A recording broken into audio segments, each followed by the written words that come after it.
Hi, this is just a quick video to give you some points on how to change the sizing and crop images with PicMonkey, which is a free online image editing program. I think it's absolutely fantastic and I've got most of my clients on it, using it. Unless you've got some super duper image editing program on your computer already and you're very familiar with it, this is a very, very simple and quite intuitive program. There's an upgrade available for an annual subscription. It's quite cheap, but anything that we want to do as part of this tutorial is available within the free version. So you go to picmonkey.com and then we click on edit photo, and I can go over to my computer where there's a picture that I took a couple of weeks ago when a local theatre company performed a play on top of one of our fantastic mountains in the area, and I want to make this image part of a slideshow that I have on a particular website. Now here on the left hand side you can have all the different editing functions, and there are submenus. If I click on any one of these you get submenu options of different editing functionality. Anything that has got this little crown symbol here is only for the people who have the upgraded subscription, but for us all our basic editing is part and parcel of the free version. Now let me just check the dimensions of the image that I want is 260 times 284. Oops. 460 times 286. So let's have a look at, if I click on resize, I can see the dimensions of this file that I have. So right now this is well over 2000 pixels in width. So obviously we don't want to have this on the website, and I don't want to upload an original image like this and then start resizing it within the web code. You have an awful lot more control if you're doing it properly here on the site. Also in code, most of the time systems, all they'll do is resize the whole thing in proportion to how it is right now. But if I want total control over everything that I'm doing, and if the resizing isn't necessarily in proportion to the original, then this is the only way. Get your image sized up properly before you upload it. So what I want to do is, my dimensions are 460 times 286. So if I was starting off by resizing this to be 460 pixels wide, my area here in the middle with the people would start to become quite small.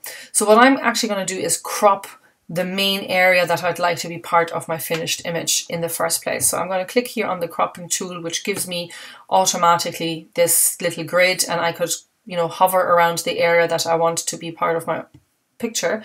I'm going to just widen this a little bit, and let's bring this up here. So this is kind of the area that I would like to use in the final product. So first of all, and then I can start resizing it to my final dimensions. So if I scale it like this, first of all, so now I have an image that's a little bit more zoomed into the core area where things are happening. Next thing now, I'm going to have a look at my sizes. So if I click here on resize, if I say keep proportions and I change this to 460, here I end up with a height of 320 pixels, but I only have 286 to use. If I make the mistake that a lot of people make and I take away key proportions and I change this to 286, now in this particular picture it doesn't look as obvious if you don't know the original that the whole thing has been squished, but on other images, or you might have logo files or whatever, it would become very evident. So this is not our solution. So if I click the key proportions again, it stretches out again for me.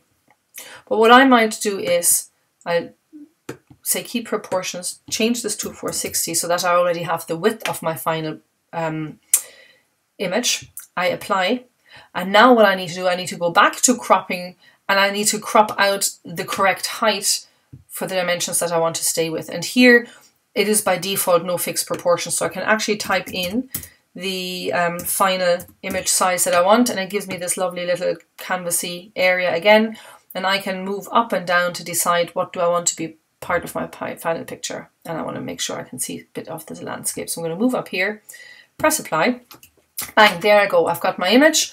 It's a bit more zoomed in on the audience here, a bit more focus on that than if I just used the original image as it was. And I can go ahead now and save it, which is the button right up here. And with the image file size, most of the time you can go and pick the small file size. Or you can take the medium one. You take a look to see what the difference is in size, but we're going to stick with this one now. Save to my computer, brings me back here to the computer, and I can go and save it. And that's it. And now I can use it in my web project.